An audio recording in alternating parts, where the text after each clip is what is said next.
Hey, blockchain visionaries, I'm George Levy. In today's video, I'm going to talk to you about network fees, or sometimes called transaction fees. It's those fees that you actually pay whenever you're actually sending Bitcoin to someone else, and that eventually the miners get. In the process, I'm going to take you to a block explorer. I'm going to show you exactly where you can find them, and you will also know what you're going to have to pay in transaction fees for future transactions. It's all going to be happening right now. Let's do this.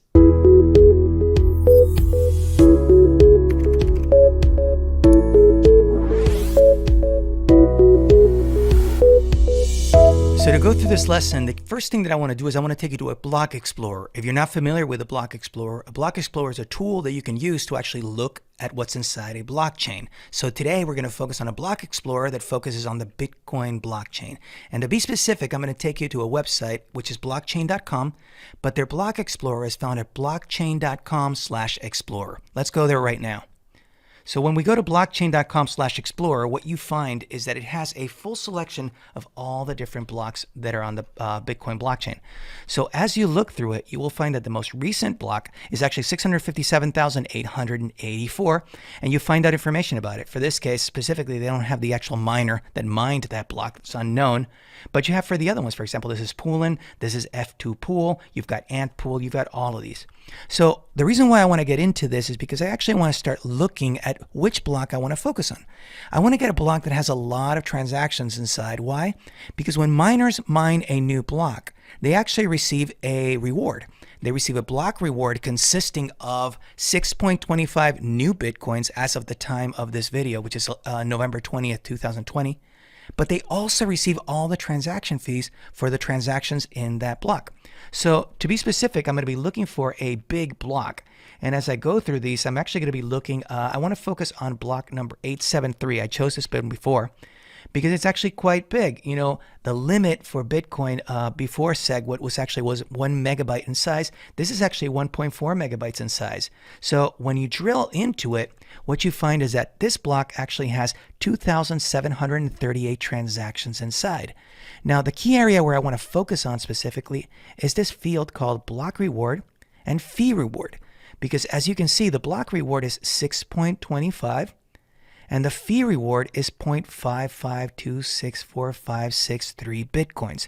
So this miner specifically received as a reward for mining this block 6.25 new Bitcoins. That's the mining reward of new Bitcoins. These are 6.25 brand new Bitcoins that didn't exist before. But they also receive all of the rewards for these 2,738 transactions that are in that block. So as we drill through it, key things I want you to focus on is that when you look at a block and you look at all the transactions inside, the first transaction always listed is what's known as the Coinbase transaction. The Coinbase transaction is where the miner rewards him or herself for the reward for mining that block. As you can see, the size of this transaction is 6.8026456 Bitcoins. Now, if you do your math, this 6.8026456 BTC is actually you adding 6.25 plus 0.5526456 BTC. And if you look through all the transactions in this block, you'll find that every one of the transactions has a corresponding fee associated to it. For example, this transaction has 0.0011500 BTC. The next transaction has 0.0006990 BTC. Next transaction, 0.00040. You see, all of these transactions in this block, each one of them have a corresponding mining fee associated with it. Each one of these, all of them, has a specific BTC amount that's associated as a transaction fee for that person to actually send that transaction. So if you were to add all of those transaction fee rewards, they would add up to 0.5526456 BTC, which would correspond for the entire mining reward for this miner that mined this specific block. So key things I want to point out to you is that this block is actually at the height 657,873.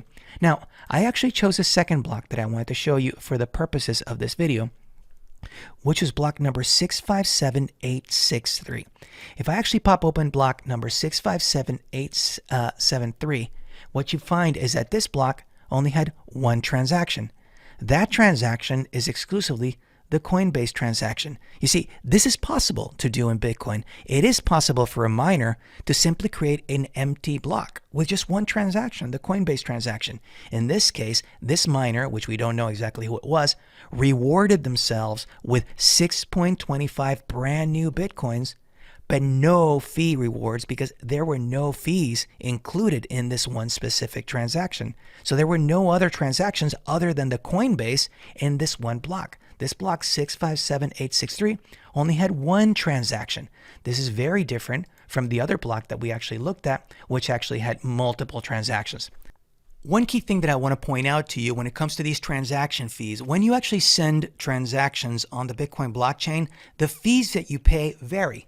And they vary depending on how congested the network is or how big the transaction is, because you don't pay for the amount of Bitcoins you're sending, you pay for the size of the transaction that you're sending. One key thing I want to point out to you that's important, if you actually go to a site, which is bitinfocharts.com/comparison/bitcoin-transaction-fees.html, this site actually tracks the historic amounts of transaction fees throughout the history of Bitcoin.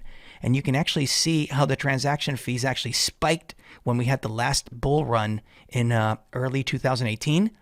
And then you see how they actually dropped and it became a lot cheaper to actually send Bitcoins. There was a lot less traffic. And what you find is that they are considerably cheaper than what they were at this heyday. But right now, when you actually see, they're starting to come right back up. So you see, whenever you do a transaction on the Bitcoin network, you actually have to pay a transaction fee so that you make sure that your transaction actually makes it to the other party.